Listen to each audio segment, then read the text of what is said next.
Hello friends, welcome back to Hyper Games. My name is Joseph and there are new leaked videos from The Last of Us TV series, Gotham Knights may be getting 4-player co-op, Metal Gear Solid 5 disarmament was impossible, Square Enix worked on a Bloodborne-like IP, and more.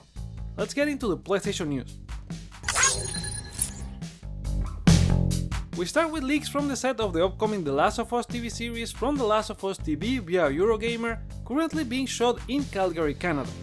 One video shows what seems like the Pittsburgh quarantine zone before the events of the first game, with civilians shouting against Fedra, the federal faction that controlled them. A second clip has Joel and Ellie, with Ellie squeezing into a gap going inside a building to open the door for Joel, and even compares it to how it happens in the game. There's a last clip that is more like a profile for Perry, a new character for the series played by Jeffrey Pierce, the voice for Tommy in the games. He said the character is part of a brand new branch that has huge implications for things that did occur in the games. Production for The Last of Us TV series is expected to continue through 2022, with the first season set to debut on HBO at some point in 2023 and consisting of 10 episodes starring Pedro Pascal as Joel and Bella Ramsey as Ellie. Taking down the criminal underworld after the Batman died may not be an easy task for only two members of the Bat family, so it seems WB Games Montreal is looking to expand Gotham Knights into a 4-player co-op brawler. Reddit user Suspicious Tension 19 on the Gotham Knights subreddit posted a photo of the PlayStation Store listing of the game, which says that support up to 4 players online with PlayStation Plus. The Bat Family team-up game was revealed at DC's Fandom in 2020 alongside Rocksteady's Suicide Squad, set to release in 2021 and 2022 respectively, before falling into 2022 and 2023. So maybe the studio took the extra time to improve the co-op aspect besides polishing the game. We'll know for sure tomorrow, as the official Twitter account shared on Monday that a new mission update featuring Nightwing and Red Hood will go live this Tuesday at 6 AM Pacific. Gotham Knights is expected to launch this October 25, 2022 for PS4 and PS5, besides Xbox Series, Xbox One and PC. A game that required amazing co-op was Metal Gear Solid 5 The Phantom Pain. It included a game mechanic where you could build nuke bombs in your base, and other players could attack your base and steal them. One of the main goals of the game was for everyone to disarm their nukes, and people thought there could be something behind to unlock. In the summer of 2020, a group managed to get the nuke count down to 0 on Steam, and a cutscene was shown, but after an investigation, Konami confirmed it was triggered due to improper conduct by a certain user. YouTube channel Did You Know Gaming posted a recent video confirming it was impossible to achieve nuclear disarmament without cheating. A group called Anti-Nuke Gang started a movement on PS3 due to Konami teasing that Chapter 3, some datamine content that supposedly didn't make the full release, was possible to unlock if players managed legit disarmament. The group achieved full peace, but Konami opened an investigation again, and after months they said it was done again with improper conduct. Anti-Nuke Gang explained to Did You Know Gaming that it was impossible to achieve full peace legit due to banned players that still had active nukes, cheaters that could add nukes to their account bypassing the game's restrictions, and several other nukes in the code which they call phantom nukes. Fully recommend you to check Did You Know Gaming's video. It's great to see fans so dedicated, but sadly they weren't able to uncover the truth, if there was any. It looks like Resident Evil Outriders may be making a RE turn soon. The multiplayer game was going to be part of Ethan's adventure in Resident Evil Village, but after a poorly received beta test, Capcom decided to push it back to July last year to finally delay it to 2022. Outriders has just been rated for Google Stadia by the European organization PEGI, while the console versions were rated a year ago. Village celebrated its first anniversary on May 7, so maybe Capcom is getting ready for a surprise release. Village Story is also set to be expanded with a DLC coming at some point. Hopefully the game saw a thorough overhaul, because I tried it and did not like the concept, and the server issues certainly didn't help. It's funny how Capcom continues doing these experimental Resident Evil multiplayer games when they don't need to look further than remaking the Outbreak experience. Just my opinion. Square Enix was seemingly working on a Bloodborne-like IP at some point. The info was revealed by Final Fantasy XVI Naoki Yoshida in his book Yoshida Uncensored, posted by user Dreambomb in the Resetera forums.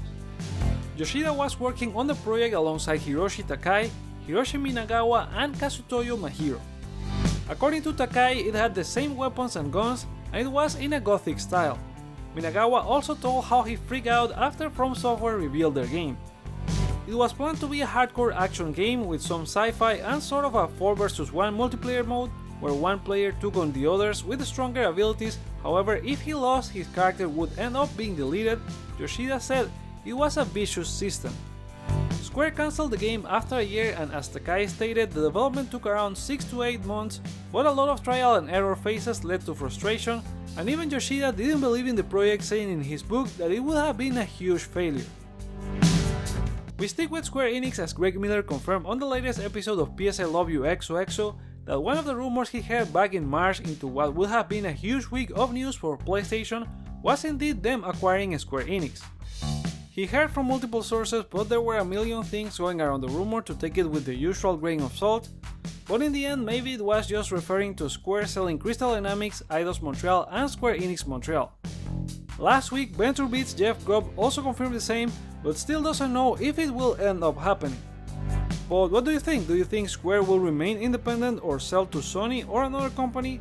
Sound off in the comments below or vote in the community poll. Closing this trio of Square Enix news, it seems that despite Square keeping Outriders among its Western IPs, the multiplayer shooter has failed to turn in any profit in 2021. The news was revealed by developer People Can Fly in the recent financial report, saying, the group received no royalties from the publisher for the period to December 31st, 2021, meaning sales at that point were not enough to cover the cost of making the game. So yeah, it seems Square is having a tough time marketing their Western IPs. Outriders is getting the War Slayer expansion this June 30, so perhaps that will reinvigorate sales, but only time will tell. Moving on, actor Ewan McGregor appeared at Jimmy Kimmel Live to talk about the upcoming Obi-Wan Kenobi series for Disney+, where he said the events of the show may match up with a video game. That has everyone thinking it could be EA's Jedi Fallen Order. You can have some fact in a video game that doesn't match up to the movie, said the actor. Now, he didn't specifically mention Jedi Fallen Order, but the game is set 4 years before the show and 5 years after Revenge of the Sith. Furthermore, the Inquisitors, the big bads from the Jedi Fallen Order story, will be one of the evil forces appearing on the show, and maybe even Cal Kestis could show up for a cameo as the series starts this May 27. Let's continue with more EA news, as Titanfall 3 has been made available for pre-order at several GameStop stores around Germany. A couple of users on the GameStop Reddit have posted pictures of a mock-up case in stores, and they were even able to pre-order the game. The Germany branch has also been known for leaking several games ahead of time. Respawn has said previously they are not interested in going back to the series, but Titanfall 3 appeared listed on the NVIDIA GeForce Now leak from 2021, and we know how that is going so far. The studio is confirmed to be working on the sequel to Jedi Fallen Order, a Star Wars first-person shooter, and a Star Wars strategy game. The last piece of EA news is related to DeadSpace, as Motive is holding a new livestream for the remake on Thursday, May 12 at 1 PM Eastern, 10 AM Pacific. According to EA, the livestream will be focused on showing how Dead Space is visually evolving environment, characters, effects, and lighting to create a new level of immersion. Do you remember back in December last year when Sony announced Godfall Challenger Edition as one of the PlayStation Plus games for the month, a stripped-down version of the full release? Well, turns out it worked incredibly well for developer Counterplay, despite being met with a lot of criticism for being a premium trial. In an interview with Season Gaming, studio director Daniel Nordlander referred to the PS Plus release as a big win. In fact, in just 1 month, Challenger Edition across platforms saw more than 2.5 million new players join the fight for Hyperion. From our perspective, this was a big win. He said the goal of this version was to offer players incredible value and engage them directly in the best part of Godfall, which is joining friends in the endgame modes. Back when the full game launched, reviewers said Godfall's story was dull, so maybe the new release was right, but still kinda sucked. Ubisoft has announced the Year 4 content for The Division 2. Season 9 Hidden Alliance will start this May 12, adding a new group of targets to hunt, following up the game's story after Season 4, a couple of April events, a new mode called Countdown, and a new upgrade mode called Expertise. The Division 2 will also be free to play on PS4 and PS5 this May 13 till May 15. And there you go, that's all the time we have for this episode of PlayStation News. Let us know what you think about any of these stories in the comments below, like or dislike to share your feedback, check out other videos you may enjoy while you're here, and consider subscribing for more PlayStation content. Thank you so much for watching, my name is Joseph, this is Hype for Games, and let's get hype!